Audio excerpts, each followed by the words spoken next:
одоо мэдлэг бол хүч гэдэгтээ хинч марахгүй байх. Тийм учраас үндсэн хуулийнхаа талаар сайн мэдж байх юм бол өөрийнхөө эрхээ мэднэ.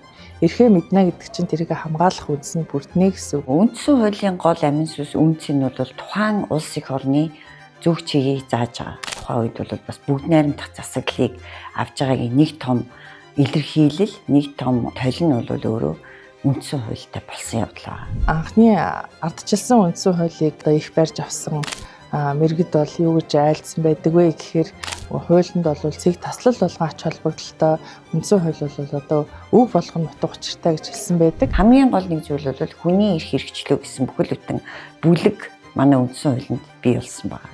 Энэ бол мэдээж бид нар бол олон улсын хамтын нийгэмлэгийн гишүүн гэдгээрээ яг одоо дэлхийн нийтийн чиг хандлага хаашаа байна, тийшээ л одоо зөвлөсөн. Бусад улс орнуудыг харахад бол сурах бичиг дотор үндсэн хуулийн талаар жишээн тулгуурлан тайлбарласан байдаг. Тэгэхээр одоо бид боловсролын ерөнхий хууль, боловсролын багц хууль хэрэгжиж эхэлж байгаа энэ цаг үед сурах бичигт бас тусгасан агуулгыг бас эргэж харж илүү баяжуулж мэдлэг олох нь зүйтэй гэж бас бодож байна. Хуулийг дээдлэх, хуулийн засаглалыг одоо үргэлж дээрээ тавих нь бол хүн бүрийн үүрэг байх ёстой. Санан тунхаглах ирээдүй.